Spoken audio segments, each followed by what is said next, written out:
आज एक जगह से दूसरी जगह बात करना कितना आसान है, पर ये सब मुमकिन कैसे हुआ? किसको ये आइडिया आया और क्या इसे बनाना या सोचना भी उस समय आसान या मुमकिन भी था? जानिए अलेक्जेंडर ग्रैहम बेल के इन्वेंशंस की लिस्ट और कड़ी मेहनत के बारे में। उनका जन्म 3 मार्च 1847 को एडनबर्ग, स्कॉटलैंड में हुआ था। बेल के पिता बहरे बच्चों को लिप्स की मदद से बातों को सुनना, समझना और करना सिखाते थे। साथ ही साथ दूसरे बच्चों को करेक्ट प्रोनाउंसिएशन और फॉर्मल स्पीकिंग सिखाते थे, जो कि उनका ये ख़ानदानी पेशा था। बेल के दो भाई भी थे, जिन्होंने बेल को उनके आने वाले एक्सपेरिमेंट्स में बहुत हद तक मदद भी की थी। बचपन से ही चीज़ों को जानने और समझने में इंटरेस्ट रखने वाले बेल शुरू से ही छोटे मोटे एक्सपेरिमेंट्स करते रहते थे। जब वो 12 वर्ष के थे, उनके पड़ोस में बेन हर्डमैन रहते थे। दोनों गहरे दोस्त भी थे। बेन हर्डमैन के पिता एक मिल के मालिक थे। एक दिन हर्डमैन के पिता ने दोनों को बैठा देख कहते हैं कि तुम लोग इस मिल के लिए कुछ करते क्यों नहीं? ये सुनने के बाद बेल उनके चेहरे से ये साफ समझ सकते थे कि मिल में शायद कुछ परेशानी चल रही है। बेल ने पूछा, किस तरह की मदद चाहिए आपको? तो उनके पिता ने बताया कि मुझे एक डी-हस्किंग मशीन चाहिए। महज 12 वर्ष के बेल सोच में डूब जाते हैं और बहुत ही जल्दी एक घर का बना मशीन बनाते हैं, जो घुमाने वाले पेडल को नेल ब्रश के सेट के साथ जोड़ता था। ये काफ़ी साधारण डी-हस्किंग मशीन था, जिसे मिल में रोज़ के कामों में लगाया जाता रहा और बड़े लंबे समय तक इसका इस्तेमाल चलता रहा। इससे काम आसान भी हो गया था और काम में तेज़ी भी आई थी। यह देखकर मिल मालिक ने दोनों को और भी एक्सपेरिमेंट्स करने के लिए वर्कशॉप खोल दिया। बेल की माँ एक पियानिस्ट और पेंटर भी थी। वो अपने कानों से बहुत ही कम सुन पाती थी, यानी ना के बराबर। बेल ने खुद से ही पियानो बजाना सीखा और एक अच्छे पियानिस्ट भी बन गए।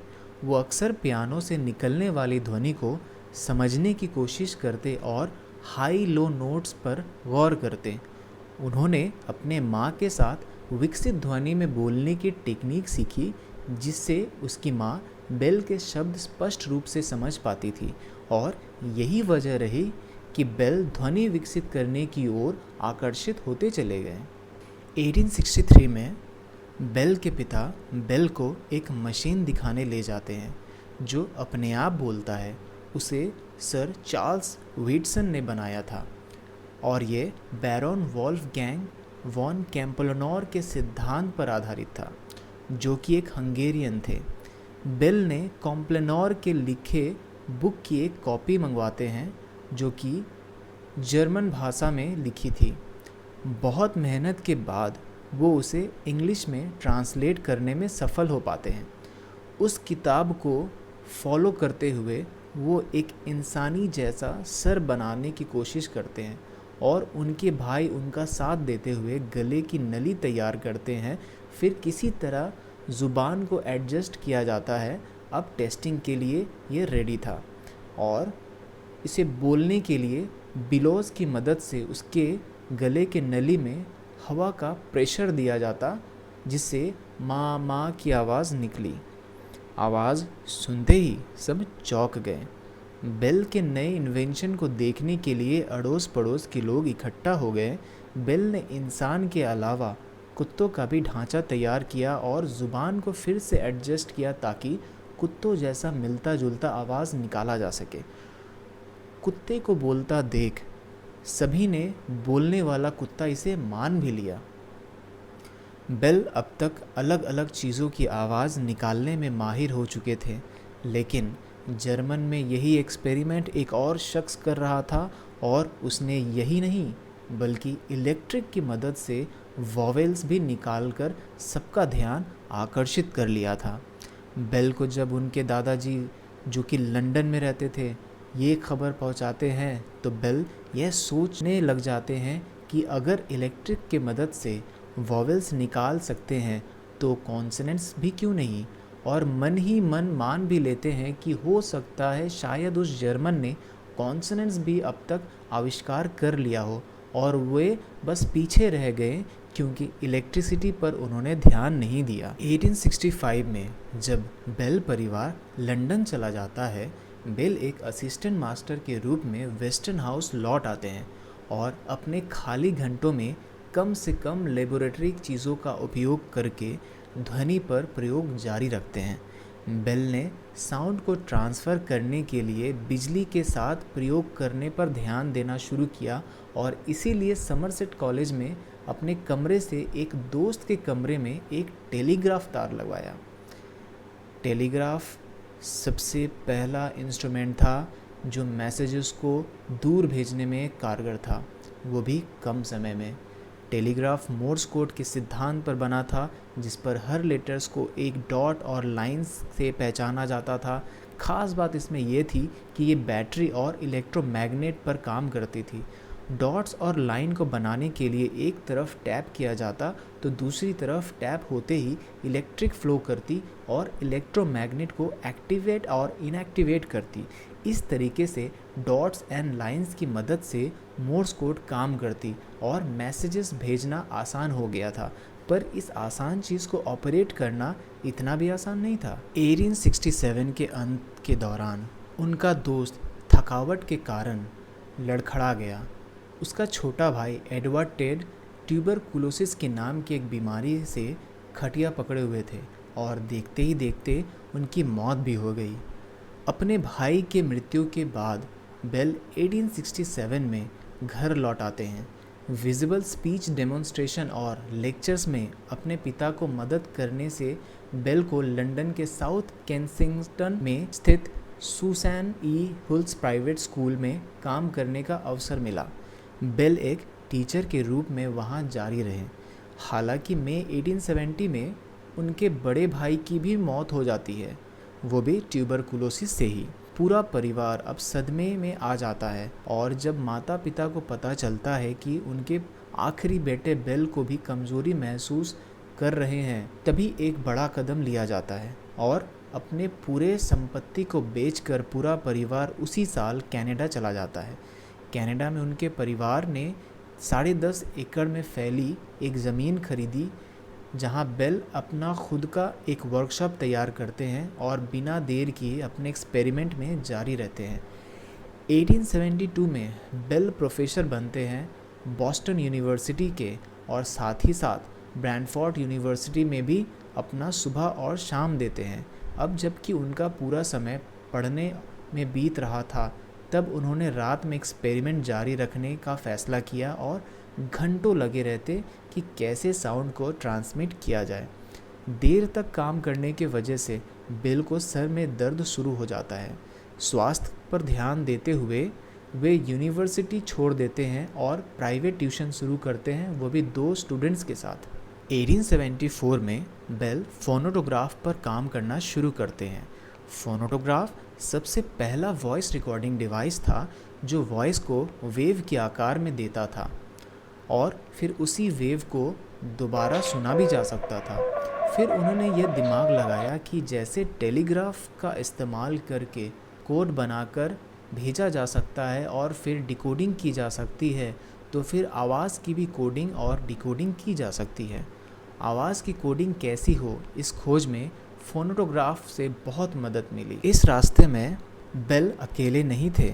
टेलीफोन के पीछे 2 और बड़े इन्वेंटर्स काम कर रहे थे, mister Thomas Edison and Elisha grey. दोनों इलेक्ट्रिक के बड़े जानकार थे और टेलीफोन बनाने की ओर बड़ी तेज़ी से बढ़ रहे थे। अभी तक टेलीग्राफ का बोलबाला था और इसकी मांग बढ़ते ही जा रही थी। मांग बढ़ने के साथ साथ समस्याएं भी बड़ी हो रही थी। टेलीग्राफ की बड़ी प्रॉब्लम ये थी कि इससे एक वक्त पर एक ही कनेक्शन से बात किया जा सकता था।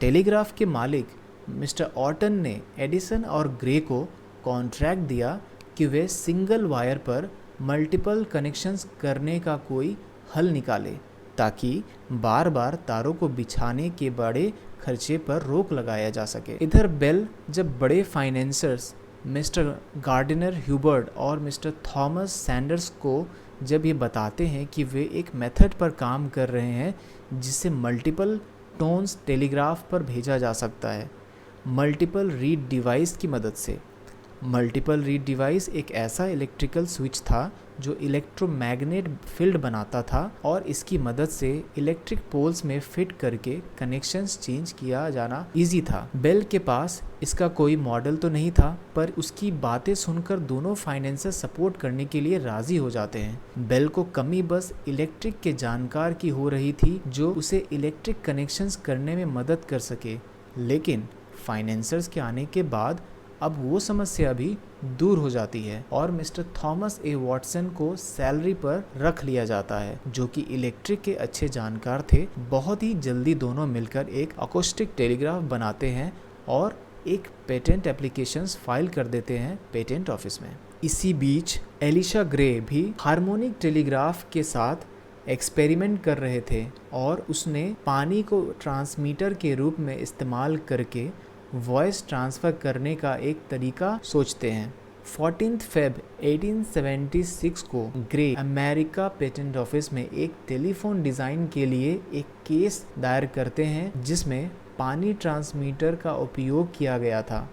उसी सुबह बेल के वकील ने भी पेटेंट ऑफिस में बेल का एप्लीकेशन दायर किया।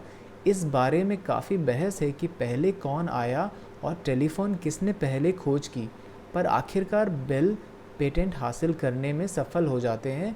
10 मार्च 1876 को पेटेंट जारी होने के 3 दिन बाद बेल और उनके सहयोगी मिस्टर वॉटसन अपने काम में तेज़ी दिखाते हुए इस बार एक लिक्विड ट्रांसमीटर का उपयोग करते हैं।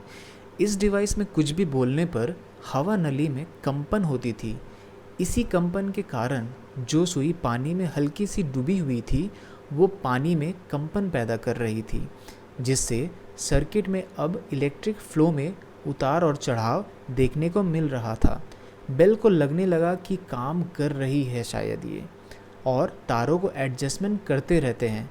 वहीं मिस्टर वॉटसन दूसरे कमरे में बैठे उनके सिग्नल्स का वेट करते हैं। बहुत बार तारों को एडजस्टमेंट्स करते करते अचानक वॉटसन को तारों की खरखराहट सुनाई पड़ती है उस डिवाइस के जरिए। आखिरकार जब बेल उस डिवाइस में कहते हैं, mister Watson come here, I need you, बगल के कमरे में बैठे वॉटसन रिसीविंग एंड को सुनते हुए शब्दों को स्पष्ट रूप से सुन सकते थे और चौंक जाते हैं। वहीं वो तेज़ी से बेल के पास जाकर बताते हैं कि ये काम कर रही है। ये सुनते ही बेल के खुशी का ठिकाना नहीं रहता है और पेटेंट ऑफिस में दौड़ पड़ते हैं। यह डिवाइस काम तो करती थी, पर आवाज़ में लिक्विड के वजह से अभी भी बेकार के नॉइज़ थे और वॉइस कम्युनिकेशन में रुकावट डाल रही थी। इसी प्रॉब्लम को सॉल्व करते हुए बेल कुछ सुधार लाते हैं और लिक्विड की जगह एक मेम्ब्रेन का इस्तेमाल करते हैं जो दूसरे मेम्ब्रेन को हिलाने में मदद करता है और हिलने के वजह से एक इलेक्ट्रिक वाइब्रेशंस और भी ज़्यादा होने लगती है, जो वॉइस को और भी क्लियर करने में कारगर रहती है। और देखते ही देखते 1877 में बेल अपनी कंपनी की स्थापना करते हैं जिसका नाम होता है AT&T। बेल की कंपनी देखते ही देखते बड़ी होती चली गई।